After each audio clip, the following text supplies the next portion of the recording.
نحمده ونستعينه ونستغفره ونعوذ بالله من شرور أنفسنا ومن سيئات أعمالنا من يهده الله فلا مضل له ومن يضلله فلا هادي له أشهد أن لا إله إلا الله وحده لا شريك له وأشهد أن محمدا عبده ورسوله اللهم صل وسلم على سيدنا ونبينا وحبيبنا وشفيعنا وزخرنا ومولانا محمد سيد الأنبياء والمرسلين وعلى آله وصحبه أجمعين سبحانك لا علم لنا إلا ما علمتنا إنك أنت العليم الحكيم رب اشرح لي صدري ويسر لي أمري واحلل عقدة من لساني يفقه قولي وقال الله تعالى في القرآن العظيم أعوذ بالله من الشيطان الرجيم وسارعوا إلى مغفرة من ربكم وجنة عرضها السماوات والأرض أعدت للمتقين صدق الله العظيم. Assalamualaikum warahmatullahi wabarakatuh. Yang dimuliakan barisan Tuan Imam, Tuan Bilal, Tok Siak, Mak Siak, ahli jawatan kuasa yang mentadbir dan menguruskan rumah Allah, tuan-tuan haji, puan-puan hajah, tuan-tuan hadirin hadirat, muslimin muslimat yang dirahmati oleh Allah Subhanahu wa taala. Maka yang pertama dan selamanya marilah kita merapatkan syukur kehadrat Allah Subhanahu wa taala kerana dengan izin daripada Allah Subhanahu wa taala iradah, yakni kehendak daripada Allah Subhanahu wa taala, hidayah yakni petunjuk yang masih lagi Allah tetapkan dan Allah peliharakan dalam diri kita berserta nikmat kesihatan, nikmat kelapangan masa yang masih lagi Allah anugerahkan kepada kita. Maka alhamdulillah pada pagi ini dapat kita berkumpul, berhimpun fi baitin min buyutillah, di dalam satu rumah daripada rumah Allah Subhanahu wa taala. Dan apa yang kita buat pada pagi ini telah disabdakan oleh Nabi Muhammad sallallahu alaihi wasallam, wa majtama'a qaumun fi baitin min buyutillah yatluna kitaballah wa yatadarasunahu bainahum. Tidaklah berkumpul sekumpulan manusia. Kadang-kadang tak ramai mana pun, berapa persen je lah. Kalau kita tengok subuh ni, rasa berapa persen lah daripada populasi Korea, ahli Korea Jalan Kamis, tak apalah. Wa majtama'a qaumun fi baitin min buyutillah, tidaklah berkumpul sekumpulan manusia fi baitin min buyutillah, di dalam satu rumah daripada rumah Allah Subhanahu wa taala, yatluna kitaballah. Mudah-mudahan asbab bila kita berada di dalam rumah Allah, berada dalam majlis ilmu, bolehlah disebut sebagai majlis zikrullah.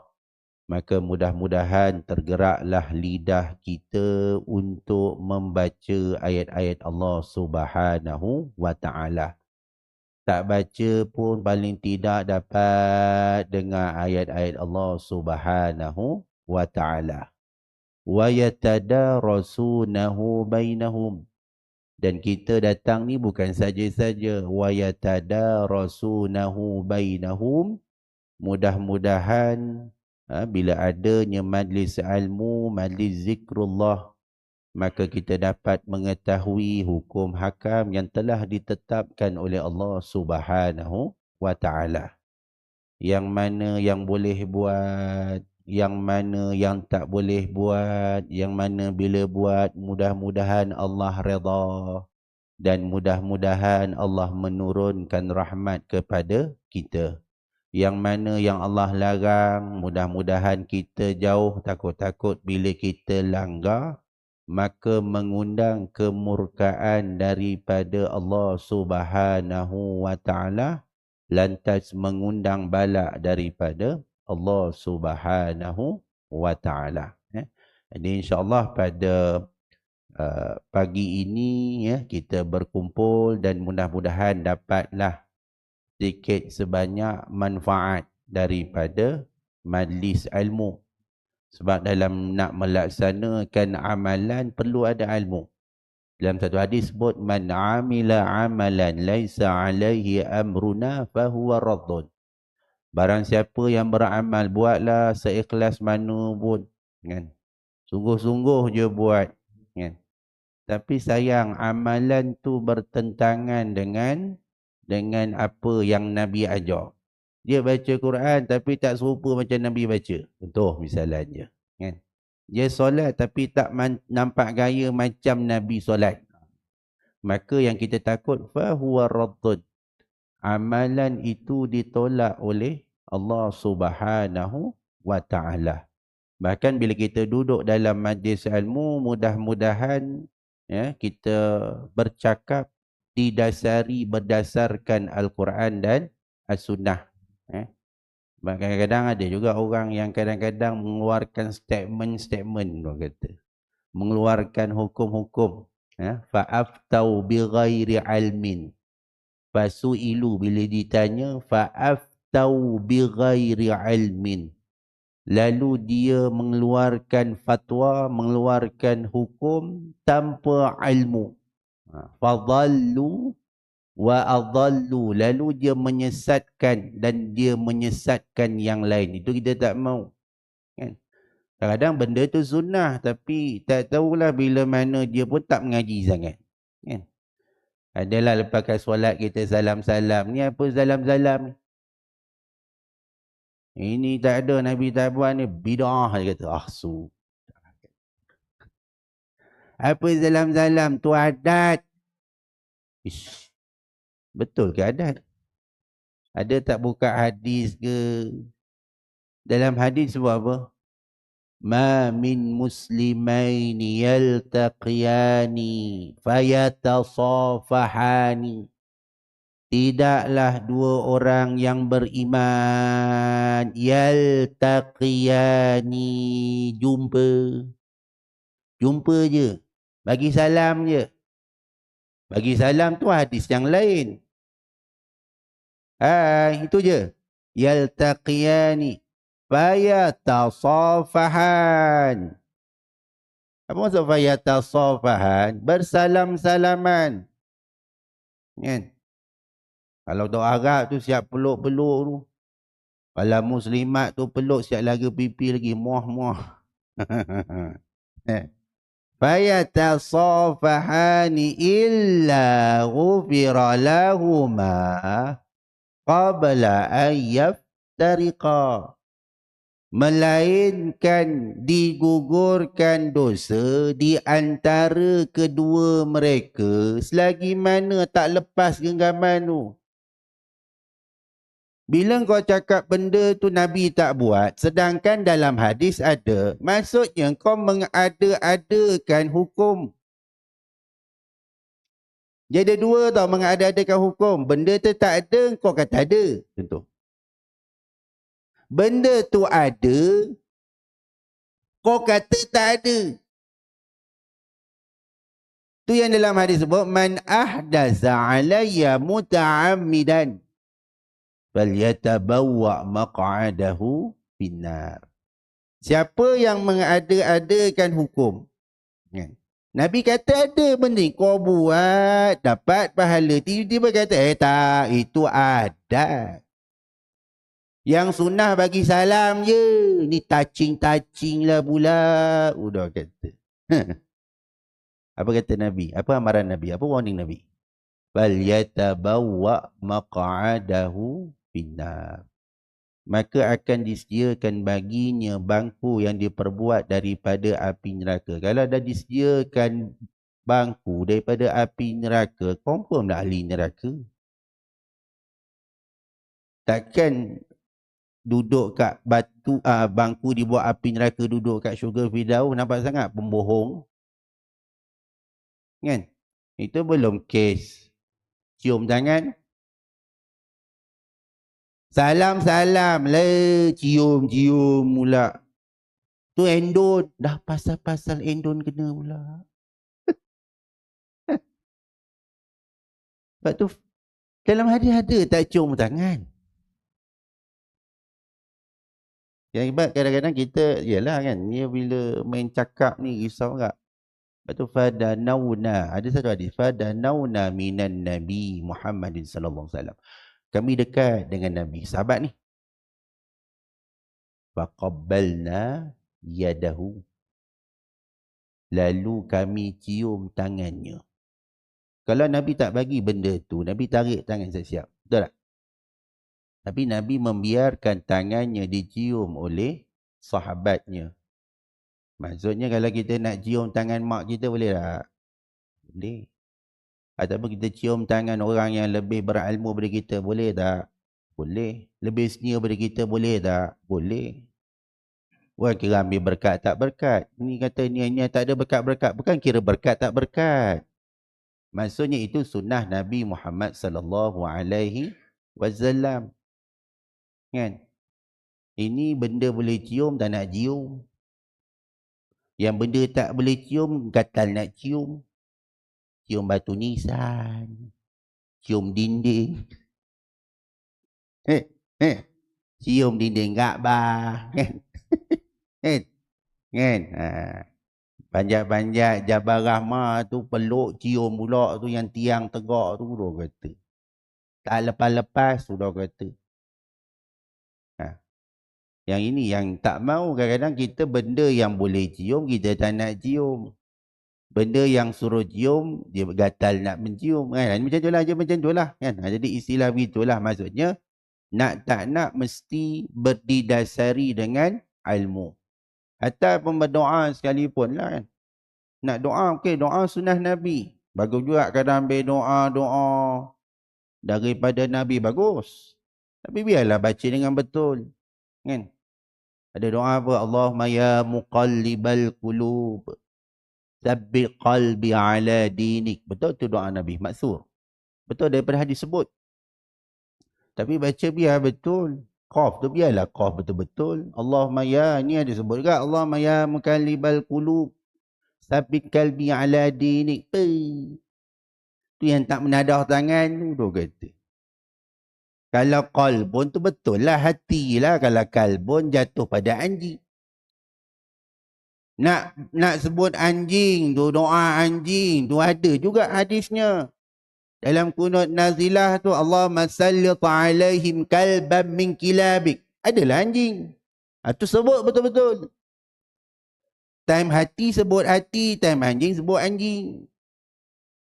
Ini yang sebut hati tukar kat anjing, yang suruh anjing sebut kat hati. Sudah kata. Kan? Ini tak betul lah. Macam kunut nazilah, Allahumma sallit alaihim kalban min kilabik. Itu baguslah. Daripada mana dapat doa tu? Yang kunut nazilah tu dapat mana tu? Allah, yang kalimah Allahumma sallit alaihim kalban min kilabik. Dapat pada mana tu? Daripada hadis Nabi. Kesnya apa? Masa Nabi panjat Bukit Sofa ni. Kan Nabi ada bagi announcement kan, sebab Nabi dah disuruh berdakwah secara jahar, secara terang-terangan. Kan Nabi kata kalaulah ada bukit di sebalik, ada tentera sedang bersiap sia nak nyerang kamu ni, penduduk Mekah ni. Kamu percaya tak percaya? Semua pakat. Oi, kami percaya. Kau tak pernah nak bohong, dah kata. Nabi gila kata, inni nadhir, dia kata. Aku ni nak bagi amaran, nak bagi warning tentang azab yang dahsyat, azab yang pedih. Bila Nabi cakap macam tu, ada seorang hamba Allah tu respon. Apa dia kata? Tabban lak sa'iral yaum alihadha jama'tana. Binasa kau Muhammad, celaka kau Muhammad.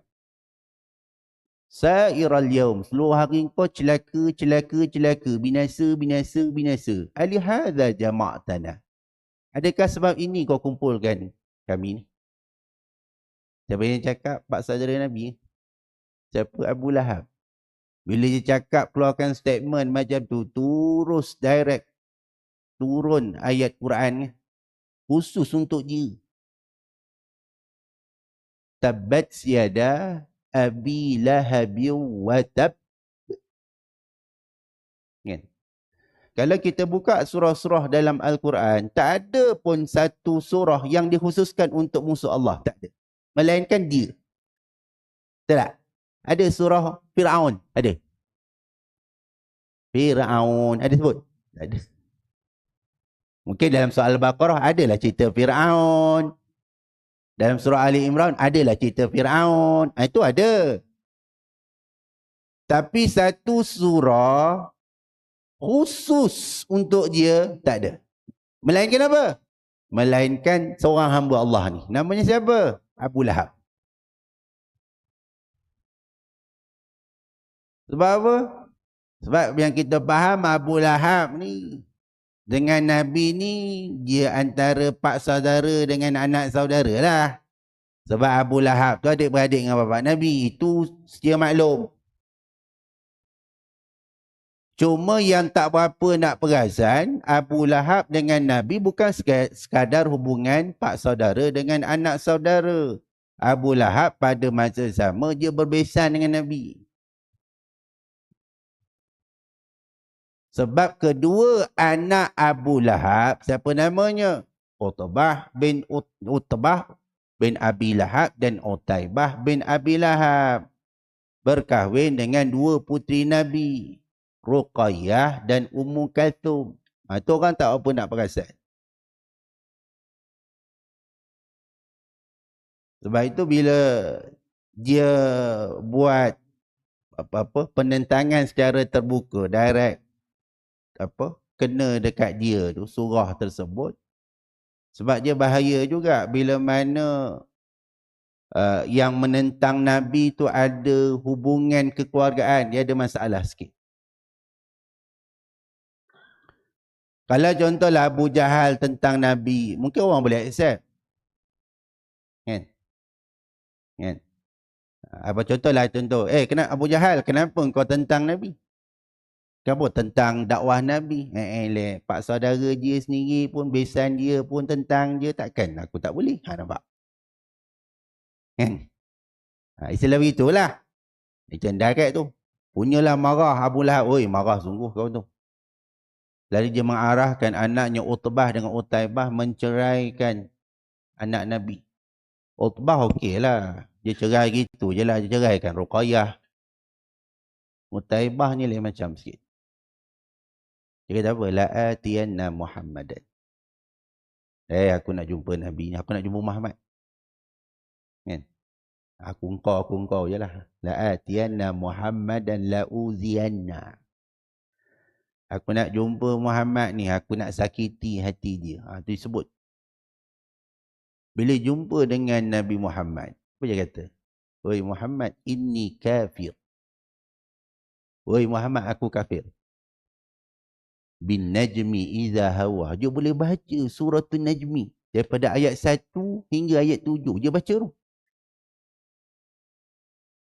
Wahai Muhammad, aku kafir dengan surah ni. Thumma basaqa. Lalu dia ludah depan Nabi. Fatallaqaha. Lalu dia ceraikan Nabi. Oi Muhammad, ni aku ceraikan anak kau Ummu Kalthum. Nabi marah tak?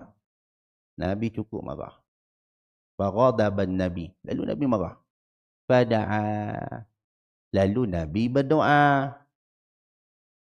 Allahumma sallit alaihi kalban min kilabik. Itu yang kita jumpa kunut nazilah. Sebab ada orang pertikaikan apa pula. Allahumma sallit alaihi kalban min kilabik. Hantar anjing. Hantarlah Godzilla ke. Dinosaur. Nampak power sikit. Anjing. Ada orang pertikaikan. Sedangkan itu doa Nabi. Kepada siapa? Kepada menantu dia sendiri. Utaibah bin Abi Lahab. Utaibah bila dengar tu, oh, mati aku. Kebetulan pada malam tersebut memang dia nak bergerak, nak berdagang. Tak lama aku ni. Sebab dia tahu doa Nabi ni memang mustajab. Kebetulan memang dia nak berdagang malam tu. Dan dia berdagang bukan seorang-seorang. Ramai-ramai macam ni. Satu kafilah lebih kurang gitu. Orang pacak kemah kat sini. Dia dah bermalam dekat tengah gurun tu. Pasang kemah semua sebagainya. Tiba muncul singa. Mana logik singa dekat gurun? Dia tak logik. Kalau biawak ke, ular ke, kalajengking ke, bolehlah kita terima, dia kata. Singa tengah gurun. Apa? Yang pelik singa tu, dia ada target, dia ada aim. Sebab dalam kafilah yang ramai, dengan ada orang ramai, kan? Dia bila jumpa tu dia tengok, dia geleng bala, not my target, dia kata.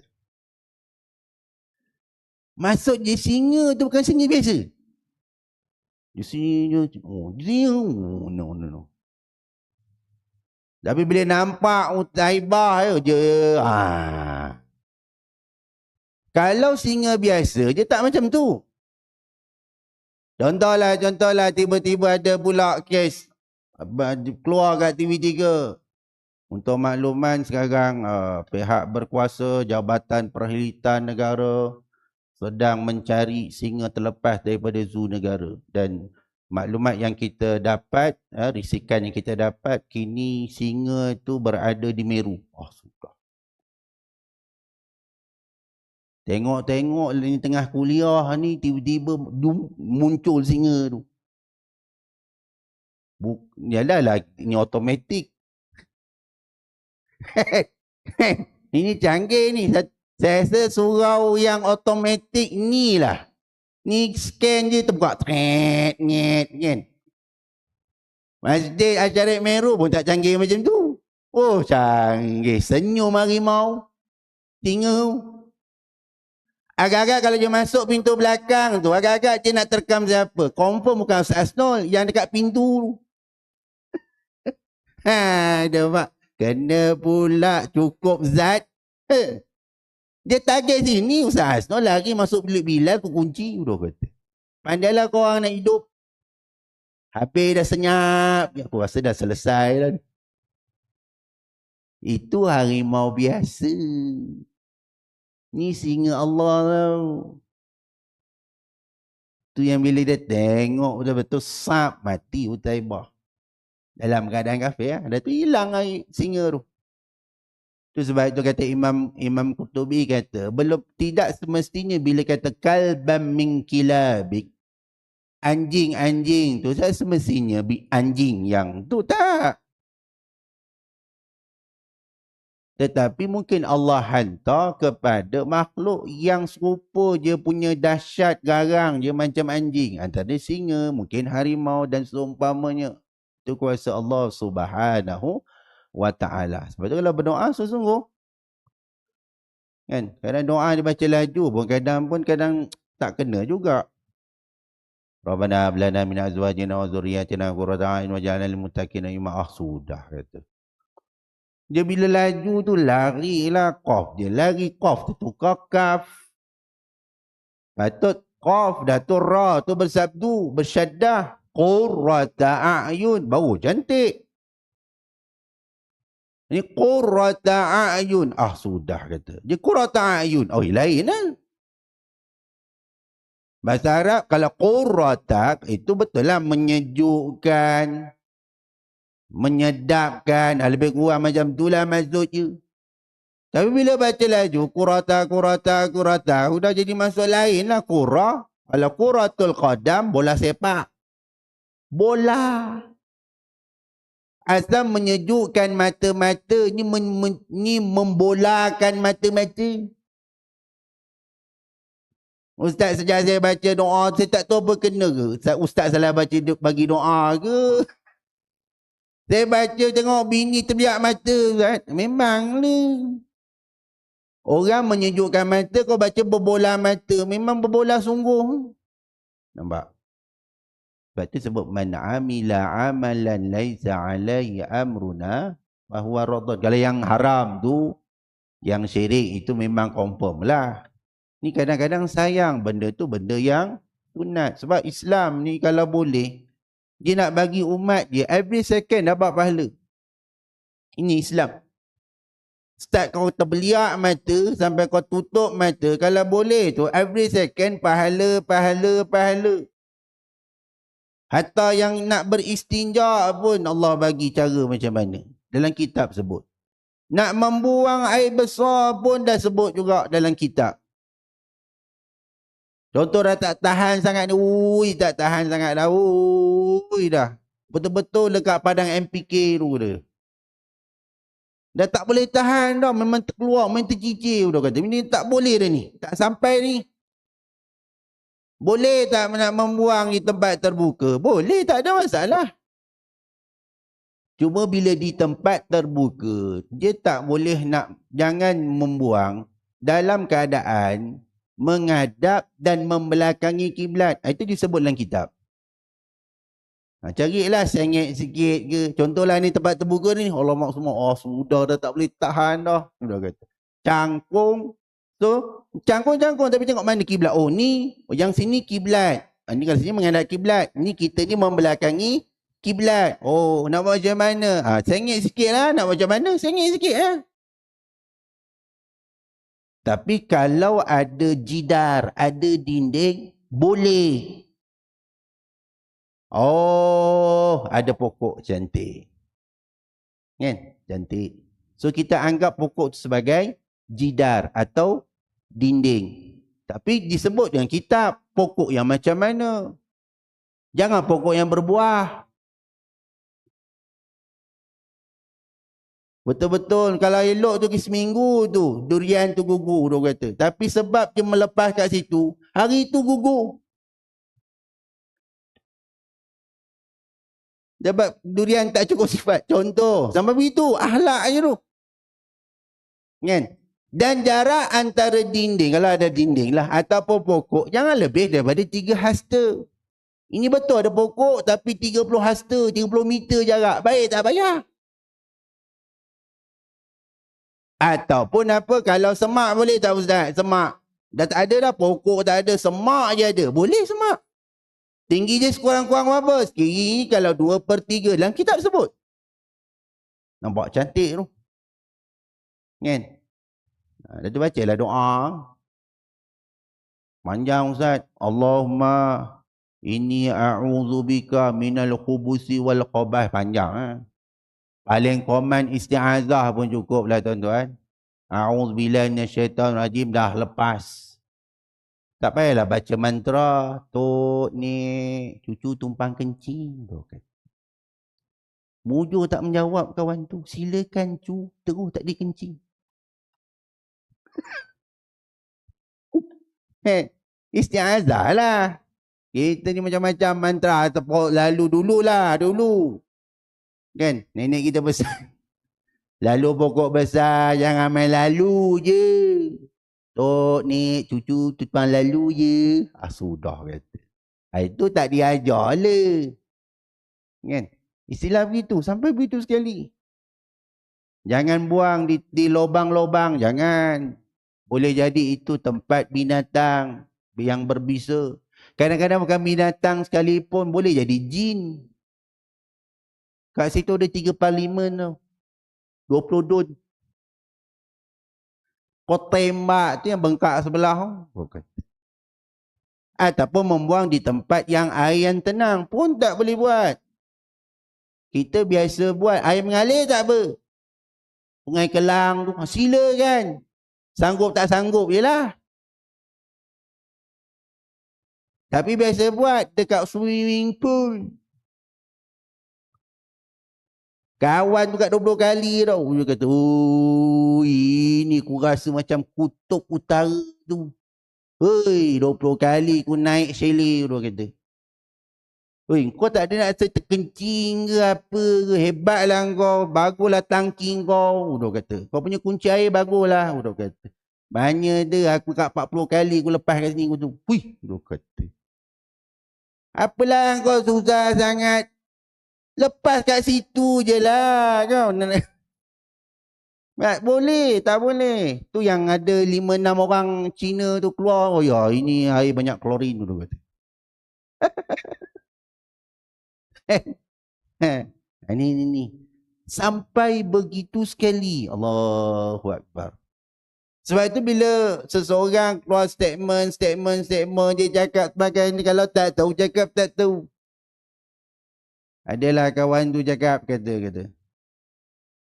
Ni Ustaz, saya rasa ni, apa, tak boleh menang lah. Kan? Sekarang kan macam ni kan? Tak boleh menang lah.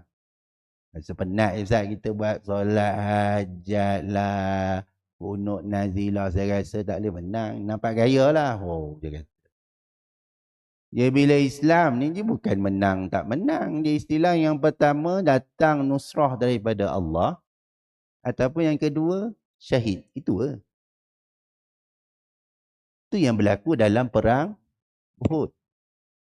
Bahkan Allah turunkan ayat Quran, iyamsaskum qarhun faqad massal qauma qarhum mithlu wa tilkal ayyamu nudawiluha bainan nas wa liya'lamallahu alladhina amanu wa yattakhidha minkum syuhada.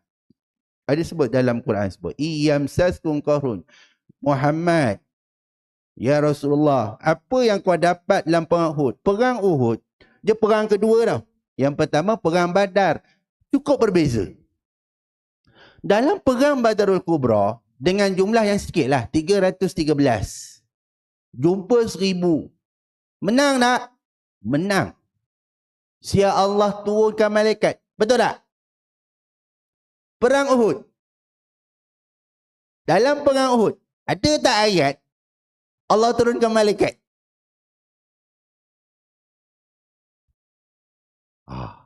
Betul juga.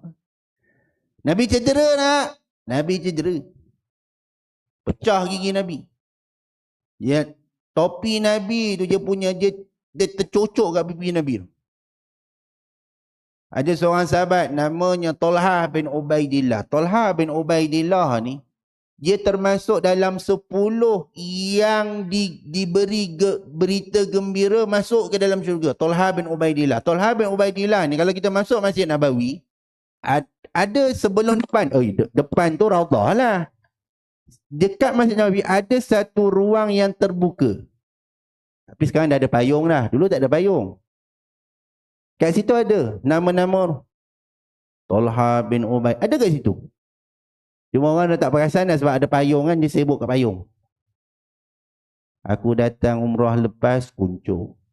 Tahun ni kuncup. Agak-agak bila nak kembang. Dia dah tak tengok nama tu yang dekat tulisan tu. Dia sibuk tengok payung. Kembang kuncup, kembang kuncup. Ada namanya Talha bin Ubaidillah. Kalau tanyalah Abu Bakar, tanyalah Umar, tanyalah Osman, boleh tak kau cerita tentang perang Uhud ni? Kalau dalam perang Uhud ni ada satu nama je aku dapat kenal. Talha bin Ubaidillah. Talha bin Ubaidillah ni sahabat Nabi. Antara sahabat yang terawal memeluk Islam. Pakar memanah. Dalam perang Uhud, habis dah nak panah. Bila Nabi minta siapa nak protect aku ni, dia yang ke depan dulu. Maka dah habis dah nak panah, maka gunakan tangannya untuk defend Nabi. Punya sayang Talha dekat Nabi. Akibatnya apa? Talha bin Ubaidillah OQ semiduk. Habis jari, sam, habis ya. Tu yang Nabi kata, man arada ayyan zura, siapa nak lihat ila syahid, orang yang mati syahid, yamshi ala rijlaihi, masih lagi berjalan di atas muka bumi, fanzur ila Talha bin Ubaidillah, tengok kepada Talha bin Ubaidillah. Itu sampai sahabat Nabi cacat semua hidup. Ni dalam perang Uhud. Tapi Allah sebut dalam ayat tersebut, apa dia kata? Untuk nak melihat siapa yang benar-benar beriman. Sebab asal 1000. 300 tarik diri. Siapa tu? Munafik. Ketuanya siapa? Abdullah bin Ubay bin Salul. Masa itulah Nabi tahu, oh, rupa-rupanya kawan tu munafik. Yelah semayang belakang aku. Allah nak tunjuk nombor satu. Wa yattakhiza minkum syuhada. Dan Allah nak mengkabulkan doa sahabat. Selepas ayat tu sebut walaqad kuntum tamannawnal mauta min qabli an talqaw faqad ra'aytumuhu wa antum lepas ayat tu. Dan sesungguhnya apa yang kamu angan-angankan, sahabat ni bila habis perang Badarul Kubra, ada yang join dan dia sedih. Walaupun menang, dia sedih. Sebab apa? Sebab kawan dia syahid. Dia dah bunyi syuruk. Baru mukadimah ni tak masuk isi penting. Habiskan inilah sikit tuan-tuan. Sebab risau sebab ada statement-statement kan. Kita risau juga. Bahaya juga statement yang macam tu. Dia menang ni ustaz. Dia kata. Tak boleh. Ni sebab tu kena belajar sirah. Kan? Sampai mana aku cerita. Dalam perang Uhud kan. Istilah begitu. Ada sahabat. Memang dia join perang Badar. Habis perang Badarul Kubra. Dia tak berapa nak gembira. Memanglah menang. Sebab apa? Sebab dia tengok sahabatnya mati syahid. Dia tak mati syahid. Dan ada di antara sahabat yang tak dapat join perang Badar. Adalah sebab-sebabnya. Dan mereka berdoa mengharapkan ada lagi peperangan.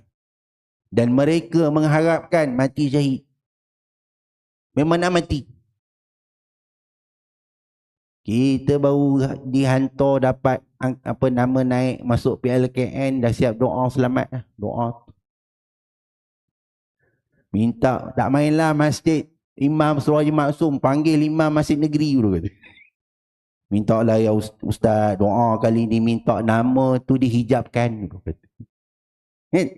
Yang kawan tu minta mati. Allah makbulkan tak? Allah makbulkan. Bila? Bila dengar ada perang Uhud, ya Allah gembira. Walaqad, bila jumpa nampak musuh depan, walaqad kuntum tamannawnal maut min qabli an talqaw. Kamu dulu sebelum habis perang Badar, belum ada lagi dengar perang Uhud. Kamu dah minta, ya Allah, mintalah aku mati syahid, mati syahid. Dan Allah makbulkan dalam perang Uhud. Ramai tak yang syahid? Ramai. Berapa? 70. Termasuk pak saudara Nabi kan? Hamzah kan? Itu yang disebut Asadullah, singa Allah. Sebab itu kalau kita kata kenapa macam tak menang, kenapa macam tak menang, maka kita bersangka baik. Mungkin Allah nak mengambil ramai saudara Islam kita kat Gaza untuk mati syahid. Mati syahid ada dua tau. Syahid dunia, syahid akhirat. Syahid dunia tu yang betul lah mujahidin Hamas tu, itu syahid dunia. Jenazahnya apa? Jenazah tak disemayangkan, tak dikafankan, tak dimandi, terus ke bumi.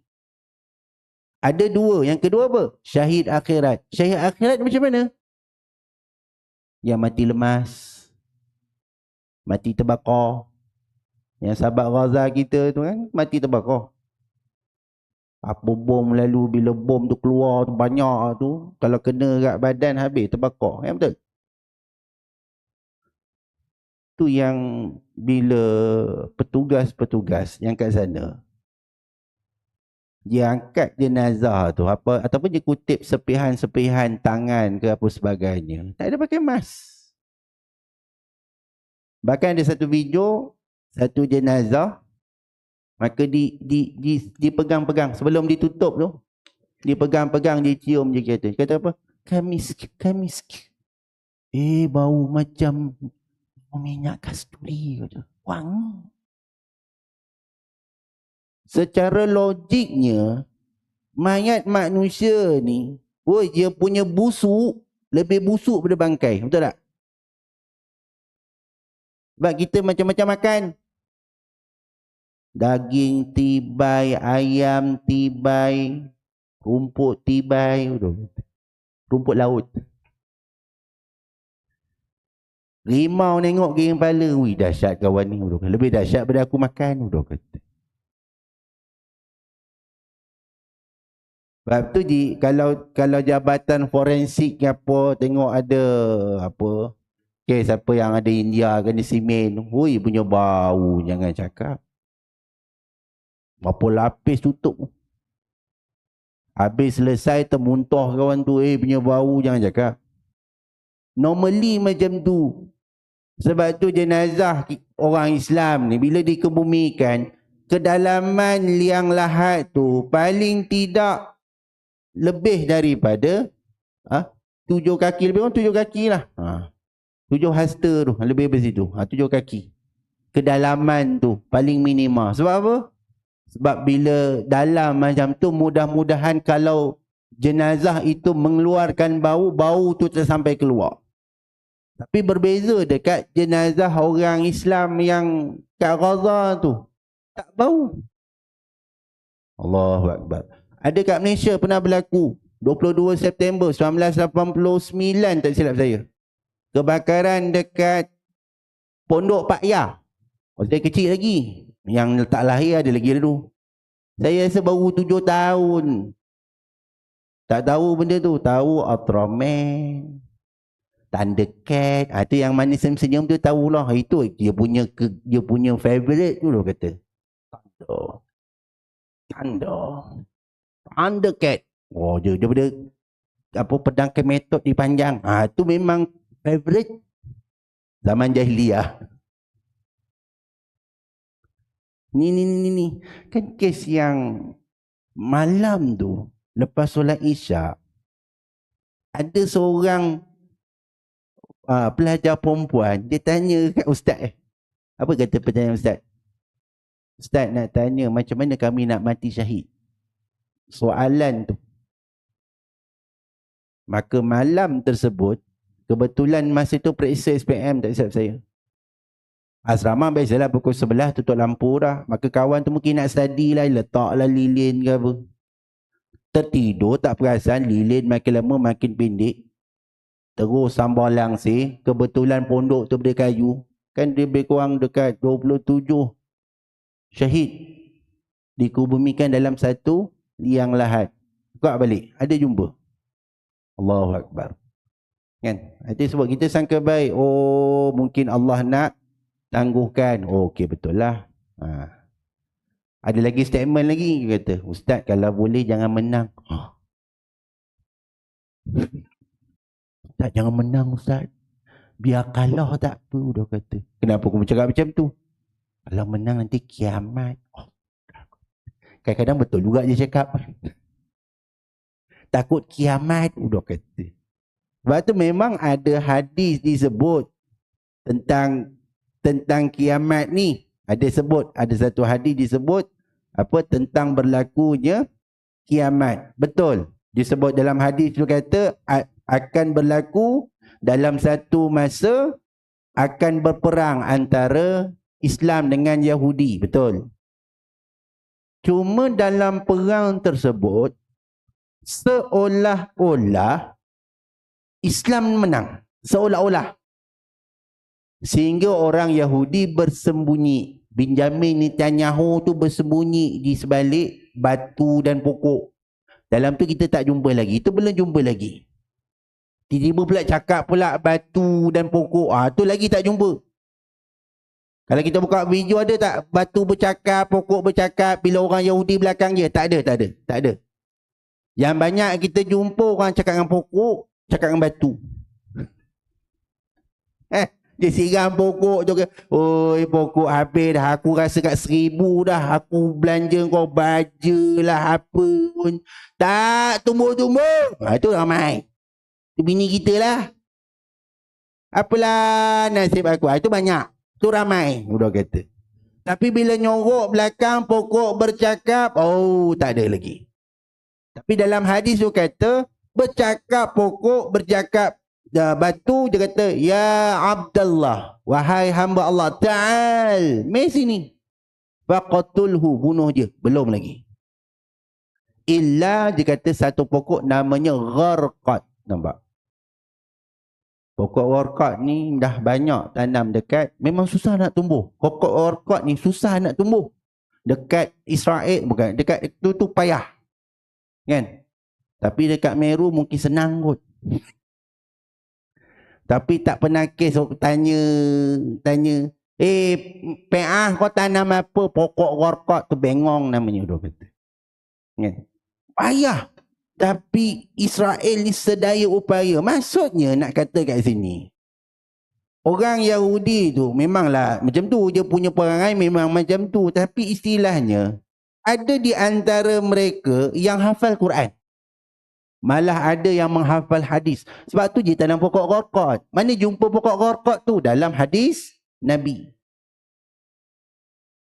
Sebab tu kadang-kadang nak kata, sebab tu dalam Quran sebut, panjang sungguh ni. Cukup lah. Kan? Panjang-panjang pun gitu juga payment, saya faham. Gurau je. Jadi cukup sekadar ini. Nantilah kalau ada rezeki, insyaAllah kita sambunglah. Kan? Tak apa. Jadi cukup dapat dah 7-17 dah. Cukup dah tu. Nak ngejutkan lagi, takut-takut anak kita tak bangun juga. Kan? Okay, baik, saya cukup sekadar itu. Minta maaf kalau terkurang sebagainya. Wa nastaghfirullahalazim li wa lakum wa lisairil muslimina wal muslimat wal mu'minina wal mu'minat fastaghfiru innallaha ghafurur rahim. Assalamualaikum warahmatullahi wabarakatuh.